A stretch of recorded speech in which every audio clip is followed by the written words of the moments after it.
повод 80 години од основањето на Црвениот крст, на градоначалникот на општина Центар Горан Герасимовски му беше врачено јубилејно признание за клучниот придонес на општината во хуманитарните активности на локално ниво. Признанието му беше доделено на свечена церемонија која ја организираше Црвениот крст на општинската организација на Центар. Градоначалникот ги истакна клучните проекти реализирани во соработка со Црвениот крст на општинската организација Центар. Директорот на Црвениот крст на општинската организација Центар Ивица Бошков ги поздрави заложбите на општина Центар, истакнувајќи дека само преку соработка со локалните самоуправи Црвениот крст може да ја исполни својата мисија кон граѓаните. На настанот присуствуваа директори на училишта, наставници, представници на здруженијата и на пензионерите од Центар, како и долгогодишни соработници.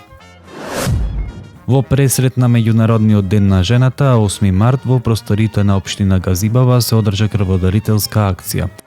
Оваа хуманитарна активност има за цел да ја нагласи важноста на доброволното и солидарно дарување на крв, кое е непроценливо во спасување на човечки животи.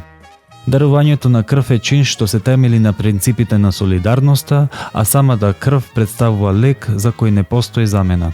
Со оваа акција се обезбедуваат неопходните крвни резерви кои се клучни за одржување на стабилни и доволни количини на крв во секое време.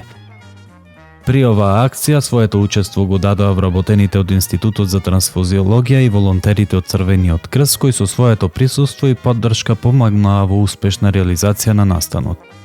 На сите учесници и на тимот од Институтот за трансфузиологија им беше упатена честитка по повод 8 март од страна на градоначалникот Бобан Стевковски, посакувајќи им здравје, среќа и успех во текот на цела година.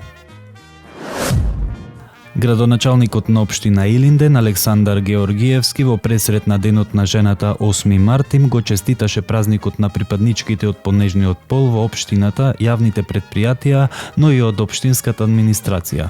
Градоначалникот на припадничките од понежниот пол им подари скромни подароци, како и 8-мартовски црвени рози. Тој истакна дека денешниот ден е символ на борба за еднаквост и рамноправност во општеството. Жените се тие што знаат да направат баланс, да бидат столбот на семејството, да бидат успешни, нивната мисија е да креираат и да реализираат. Градоначалникот додаде дека улогата на жената е се позначајно во нашето општество.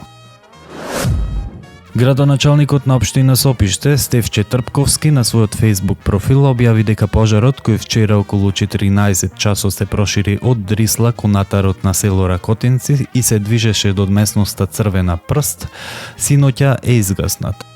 Пожарот зафати околу 10 хектари нискостеблеста и борова шума, при што е причинета материјална штета, но за среќа нема други сериозни последици. По добивањето за известувањето на пожарот, тимови од противпожарното друштво од општина Сопиште заедно со бригадата за противпожарна заштита на град Скопје се вклучија во акцијата за гаснење која траеше 6 часа.